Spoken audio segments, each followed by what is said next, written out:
কিছু হচ্ছে শেখ হাসিনার নির্দেশে হচ্ছে, যা কিছু হচ্ছে স্বরাষ্ট্রমন্ত্রীর নির্দেশে হচ্ছে, যা কিছু হচ্ছে গোয়েন্দা সংস্থা এবং সরকারের পৃষ্ঠপোষকতায় প্রেসক্রিপশনে হচ্ছে। আমরা যদি দেশের রাষ্ট্র ক্ষমতায় আসি, এই পুলিশকে জনগণের একটা সেবক বাহিনীতে পরিণত করব।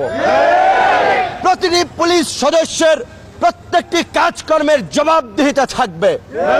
রাস্তার ট্রাফিক থেকে শুরু করে পাবলিক ক্রাউডে যখন তারা ডিল করতে যাবে, প্রত্যেকের সাথে বডি অন ক্যামেরা থাকবে, যেন তারা কোনো নারীর গায়ে হাত দিতে না পারে, পুরুষের গায়ে হাত দিতে না পারে, অন্যায়ভাবে কাউকে আঘাত করতে না পারে।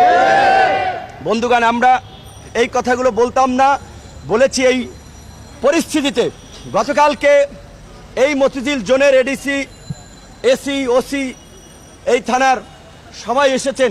শুরুর দিকে তারা যখন আমাদের কাগজপত্র দেখেছেন, আমাদের 6 মাসের ডেট আছে চুক্তিতে, সুতরাং তারাই বলেছে ভাই আপনাদের আইন পক্ষে আছে, 6 মাস তো আপনারা পাবেন। তো দেখি মালিকের সাথে কথা বলে যে আপনারা নিজেদের সমস্যা যদি নিজেরা মেটাতে পারেন তাহলে ভালো, তাহলে আমরা চলে যাব। কিন্তু মালিক যে জামান সাহেব, তিনি সাবেক ডিজিএফআইয়ের কর্মকর্তা, চাকরিচ্যুত একজন সামরিক বাহিনীর অফিসার, অপকর্মের কারণে তাকে চাকরিচ্যুত করেছে।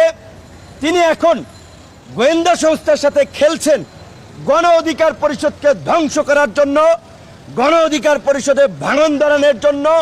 এইটা উনি অনেক দিন ধরে এই প্ল্যানটি নিয়ে কাজ করছেন এবং উনি বিএনএম এর সাথে, ওই যে নাম সর্বস্ব ভুইফোট দল বিএনপির কিছু লোকজন যারা এই বিএনএম করেছে, তাদের সাথে কানেক্টেড হয়ে এই অপকর্মগুলো করছেন, যে গণ অধিকার পরিষদকে বিতর্কিত করে কিছু নেতা কর্মীদেরকে ভাগিয়ে দল তৈরি করে তাদেরকে নিয়ে যেন আগামী নির্বাচনে বিএনএম এর সাথে যেতে পারেন, সেজন্য তিনি গোয়েন্দা সংস্থার প্রেসক্রিপশনে, গোয়েন্দা সংস্থার সহযোগিতায় এই কাজগুলো করছেন। তাকে প্রোটেকশন দিচ্ছে, পৃষ্ঠপোষকতা করছে সরকারের মন্ত্রী এবং প্রশাসনের বড় বড় পর্যায়ের কর্তা ব্যক্তিরা।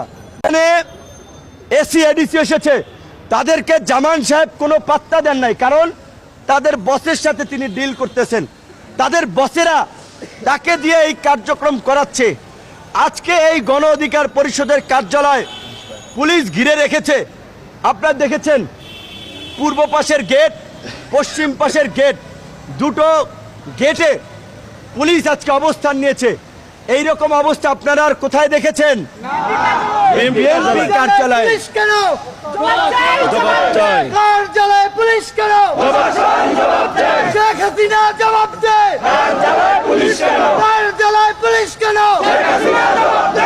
এর আগে দেখেছেন বিএনপি যখন কোনো কর্মসূচি ডিক্লেয়ার করে, ঘোষণা করে, তাদের কেন্দ্রীয় কার্যালয়ে পুলিশ অবরুদ্ধ করে রাখে।